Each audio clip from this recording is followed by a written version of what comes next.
Halo anak-anak hebat, mari kita belajar. Hari ini kita akan belajar tentang yaitu yang pertama teks petunjuk. Teks petunjuk adalah teks yang memberi anjuran atau arahan dalam melakukan sesuatu. Ya, ini salah satu contoh teks petunjuk anak-anak, di mana dalam teks petunjuk ini memberikan anjuran atau arahan dalam membuat kipas kertas. Ya. Jadi dalam membuat teks petunjuk itu sangat erat hubungannya dengan bahasa yang ada dalam teks petunjuk. Itu bahasa dalam teks petunjuk harus yang pertama itu anak-anak jelas. Yang kedua sistematis atau tersusun. Yang nomor tiga komunikatif atau mudah dipahami. Yang nomor empat tidak boleh menimbulkan penafsiran atau ambigu. Yang nomor lima menggunakan bahasa yang lugas dan efektif. Gambar apakah ini anak-anak? Ya, gambar poster ya. Poster juga menggunakan teks petunjuk anak-anak. Poster itu adalah suatu media publikasi yang memadukan antara tulisan, gambar, atau kombinasi keduanya. Kalau di poster ini menggunakan kombinasi antara tulisan dan gambar.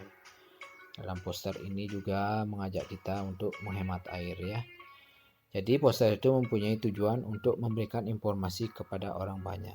Jadi informasi yang ada dalam poster hemat air ini adalah cara-cara kita untuk menghemat air.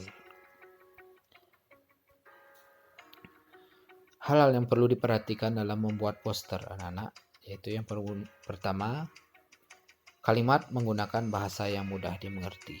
Ya. Jadi jangan membuat bahasa yang aneh-aneh dalam membuat poster anak-anak ya. Kalau bisa dalam membuat poster tuh menggunakan kalimat yang sudah biasa didengar oleh para pembaca poster. Yang kedua tuh kalimatnya harus singkat, padat, dan jelas.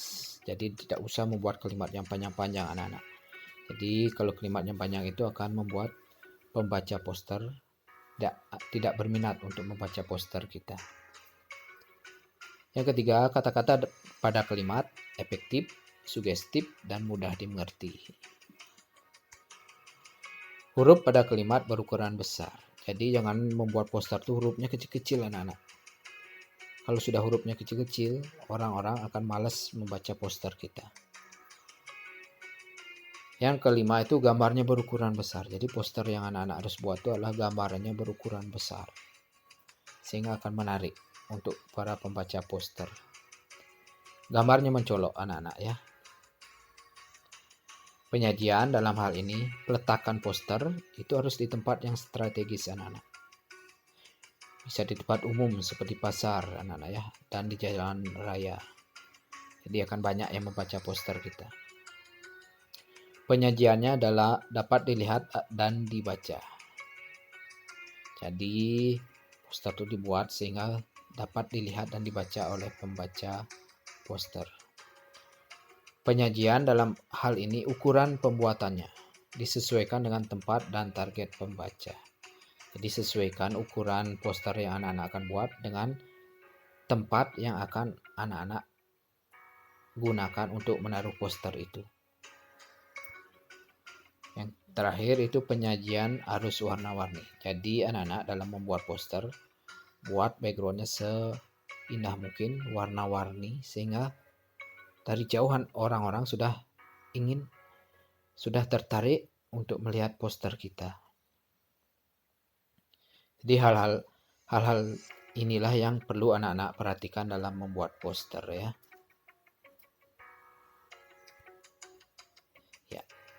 Di dalam poster ada sebuah kipas angin anak-anak, di mana kipas angin ini bisa bergerak ya.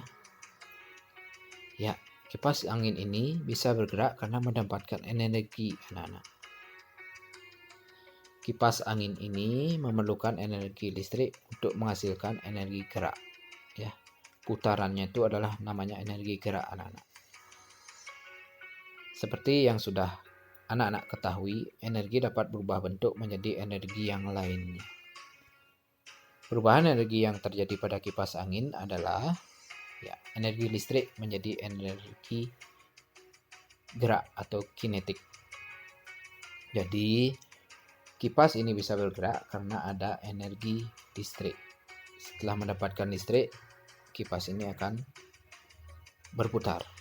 Ya, berputar inilah namanya energi gerak atau kinetik, anak-anak. Ya, perhatikan gambar anak-anak. Inilah gambar kayu bakar.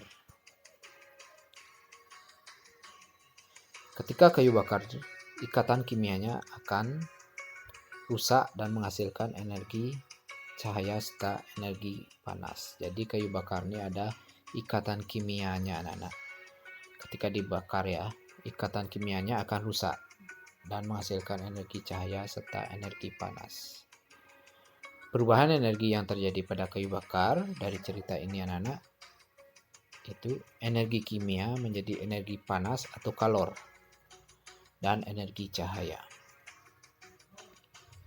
Dan masih banyak lagi perubahan energi lainnya, anak-anak, seperti perubahan energi cahaya menjadi listrik, energi gerak menjadi energi bunyi, dan lainnya.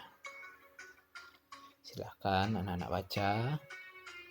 Di sini ada 1, 2, 3, 4, 5, 6, 7, 8, 9, 10 energi. Perubahan energi anak-anak ya.